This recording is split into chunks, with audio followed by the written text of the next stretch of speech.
नमस्कार दोस्तों, मैं केसी साहू सर आप सबका स्वागत करता हूं। दोस्तों, सबसे पहले आपको आज 22 दिसंबर है और आपको पता है कि आज क्या मनाया जाता है। तो सबसे पहले आपको राष्ट्रीय गणित दिवस की बहुत बहुत हार्दिक शुभकामनाएं। दोस्तों, निश्चित रूप से आपको इस साल बहुत ही गर्व महसूस होगा क्योंकि 2021 में पहली बार किसी भारतीय महिला को, जी हाँ, किसी भारतीय महिला गणितज्ञ को कौन सा इनाम मिला है, कौन सा अवार्ड दिया गया है? जी हाँ दोस्तों, अवार्ड मिला है रामानुजन अवार्ड। और यह पहली बार हुआ है कि किसी भारतीय महिला को भारत के ही गणितज्ञ, है ना, रामानुजन के नाम पर जो मिलता है अवार्ड, वह अवार्ड मिला है। और वो किनको मिला है? जी हाँ दोस्तों, ये मिला है नीना गुप्ता को। और इस बात पर हमें बहुत ही गर्व महसूस हो रहा है कि हमारे ही देश के वैज्ञानिक गणितज्ञ के नाम पर जो अवार्ड मिलता है वो हमारे ही देश की एक महिला गणितज्ञ को मिला है, नीना गुप्ता को। तो इस बात पर भी आप सबको बहुत बहुत बधाई हो। और आज हम चर्चा करेंगे पूरा रामानुजन के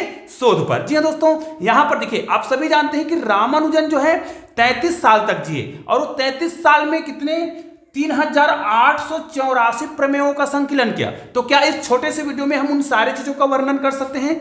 नहीं, लेकिन इतना तो तय है कि हम छोटे से वीडियो में उनके बारे में जितना भी चर्चा करें वो कम है। लेकिन ये बहुत ही महत्वपूर्ण है कि हम रामानुजन के बारे में कुछ तो जाने। जी हाँ दोस्तों, रामानुजन का जो जन्म है, रामानुजन का 22 दिसंबर 1887 में उनका जन्म हुआ। और यहां पर आप देख सकते हैं केवल वो 33 साल तक जिए और उस 33 साल में उसने क्या किया, इतने सारे प्रमेयों का संकलन कर लिया। और उनका शादी बहुत कम उम्र में हो गया था। जैसे 1908 में उनका शादी हो गया था जानकी देवी के साथ, मतलब बहुत कम उम्र में शादी हो गया। फिर भी उनका गणित के प्रति प्रेम बिल्कुल भी कम नहीं हुआ। आपको यह जानकर बड़ा ही आश्चर्य होगा कि वो बहुत ही गरीब परिवार से थे, मतलब उनके पास कोई आर्थिक रूप से सहयोग करने वाला नहीं था। फिर भी उसने अपने पढ़ाई को, अपना गणित के प्रति जो रुचि है उनको कम होने नहीं दिया और निरंतर वो क्या करते रहे, शोध कार्य में लगे रहे। और वो बहुत सारे जो गणित के जो शोध है, गणित के जो सूत्र हैं, उसको बचपन में ही हल कर लिया था। आपको जानकर ताज्जुब होगा कि जब वो विदेश गए गणित के शोध करने के लिए, तब वो भारत में ही रहकर 3000 सूत्र को तो पहले ही बना रखे थे जब वो शोध करने के लिए बाहर गए। तो ये बड़ा ही गर्व की बात है। और दोस्तों, आपको ये सब देखिए, यहां पर मैंने कुछ चीज लिख रखे हैं उनके जो शोध हैं, ना केवल गणित के लिए बल्कि यहां पर देखिए अभी अभी फिलहाल उनका क्रिस्टल विज्ञान में भी इनके सूत्रों का प्रयोग किया जा रहा है ना। और गणित के महत्व को, है ना, उनके जो गणित के जो खोज है उनके महत्व को दर्शाते हुए गणित में उल्लेखनीय कार्य को उनके दर्शाने के लिए यहां पर देखिए हमने लिख रखा है कि गणित में उनके उल्लेखनीय कार्य के लिए रामानुजन जर्नल की स्थापना की गई है, जो एक प्रकार का उनका सम्मान है रामानुजन का। जी हाँ दोस्तों, और उसने इतने ऐसे ऐसे खोज किए हैं ना, इस पर मैंने कुछ वीडियो ही बनाए हैं, मतलब आप उसको प्रूफ होते हुए देख सकते हैं।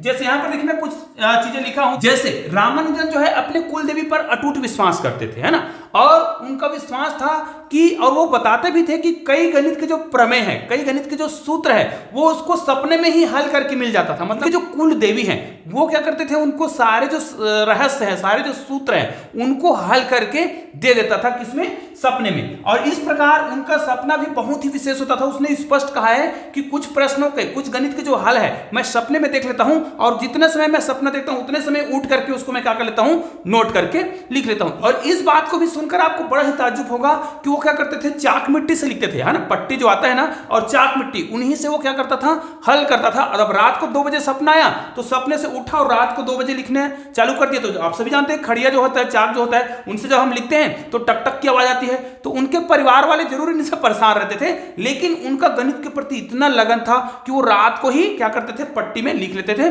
फिर उसको वो क्या कर लेते थे, बाद में नोट बना लेते थे।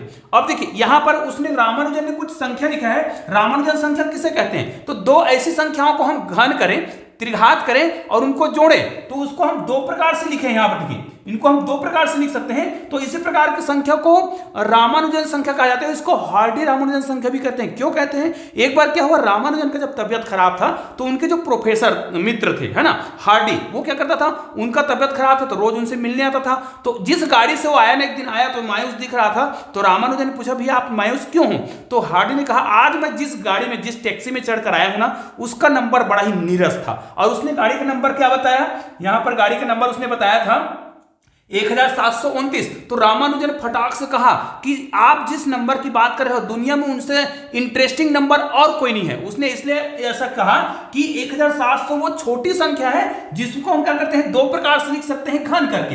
एक तो 9 का घात 3 और 10 का घात 3 को अगर हम जोड़ें तो इतना आएगा, और 12 का घात 3 करें और 1 का घात 3 करें, इनको जोड़ें तो ये आएगा, और ये वो सबसे छोटी संख्या है, ये छोटी संख्या है। तो इस प्रकार के गणित को मैंने अपने चैनल पर बनाया है। आप चाहे तो इस प्लेलिस्ट में जाएंगे ना तो आपको रामानुजन नामक एक प्लेलिस्ट मिलेगा, उस प्लेलिस्ट में ये सारे गणित आप देख सकते हैं। उसके बाद देखिए उसने और बहुत सारे सूत्र दिए हैं। एक सूत्र तो ये दिया था, आप सभी जानते हैं कि ई और पाई का मान, ई का मान और पाई का मान। पाई का मान तो आप सभी जानते हैं कि जो 14 मार्च है ना, 14 मार्च को 1:59 ऐसा अगर हम याद करते हैं 14, पाई का मान कितना होता है 3.1415, ठीक है। तो ये इसको याद करने के लिए एक ट्रिक होता है कि 14 मार्च को 1:59 पर पाई दिवस मनाया जाता है। ये तो पाई का मान हो गया। उसी प्रकार हम ई का मान भी याद करते हैं, तो पाई और ई जो है दोनों का है कांस्टेंट वैल्यू है। तो इन पर संबंध दर्शाया किसने, रामानुजन ने।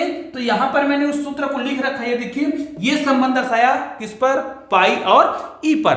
अब ई का मान कैसे याद करते हैं, तो ई को भी याद करने के लिए मैंने एक ट्रिक बनाया है। क्या लिखना है आपको, देखिए स्क्रीन पर आप देख सकते हैं, 27 लिखेंगे, फिर क्या लिखेंगे 28 लिखेंगे, फिर क्या लिखेंगे, उन दोनों के बीच में 18 लिखेंगे, ठीक है। फिर लास्ट में 2 लिख देंगे, और यहां पर आपने 27 लगाया है ना, 27 लिखा, उनके बीच में आप दशमलव लगा दीजिए, मतलब 2.7। उसके बाद ये पूरा मान किसका हो गया, ई का मान। तो इन दोनों पर भी संबंध दर्शाया था किसने, रामानुजन ने, ठीक है, ये हो गया। उसी प्रकार रामानुजन ने अनंत पर भी बहुत सारे खोज किए हुए हैं। तो एक और है जन्मदिन वाला में, देखिए तो बहुत ही शानदार लगता है।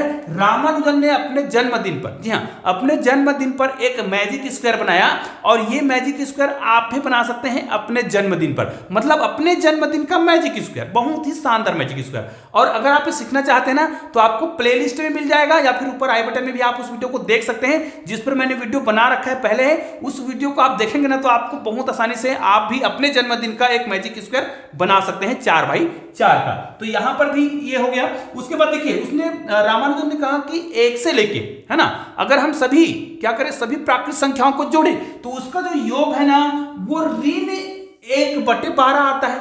ये भी उसने प्रूव किया।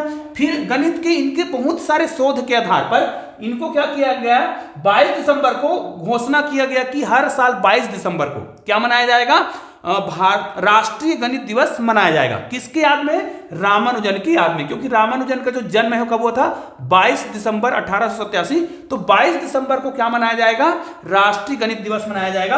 और इनकी घोषणा कब हुई, 2012 में घोषणा हुई है, और तब से अब हर साल क्या मनाया जाता है, राष्ट्रीय गणित दिवस मनाया जाता है। फिर कुछ सालों बाद यहां पर देखिए ट्रिनिटी कॉलेज में 100 पेज का उनका नोटबुक मिला है, किसका, रामानुजन, जिस पर लिखते थे। क्योंकि आप सभी जानते हैं कि ट्रिनिटी कॉलेज पर उसने काम किया तो वहां पर वो नोट बनाता था, वो नोट वहीं छूट गया था, तो वो नोट कुछ सालों बाद मिला, और वो कितने पेजों का था, 100 पेज का था। तो उनका भी प्रकाशन किया गया है। और उसके बाद देखिए ये सबसे बड़ी गर्व की बात है कि आप सभी जानते हैं कि वो शुद्ध शाकाहारी थे, है ना, बहुत साल तक तो वो नहीं जिए, केवल 33 साल तक जिए।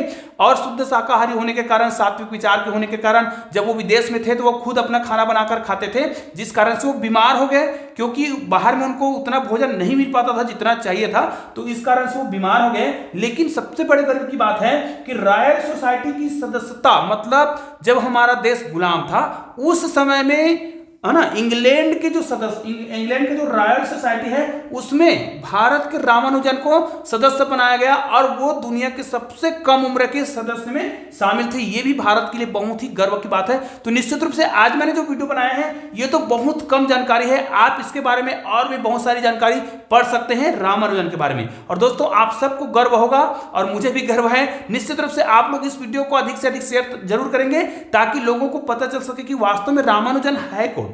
और ऐसे ही गणित के शानदार वीडियो देखना चाहते हैं तो आपको बगल में गणित के 2 शानदार वीडियो दिखाई दे रहा है, ये भी रामानुजन के ही खोज हैं, उस वीडियो को जरूर देखिएगा। और ऐसे ही शानदार वीडियो के लिए आपने अभी तक चैनल को सब्सक्राइब नहीं किया तो नीचे मेरे चैनल का लोगो दिखाई दे रहा है, क्लिक कीजिए, चैनल को सब्सक्राइब कीजिएगा। तो दोस्तों मिलते हैं ऐसे ही बेहतरीन वीडियो के साथ, तब तक के लिए जय हिंद जय भारत।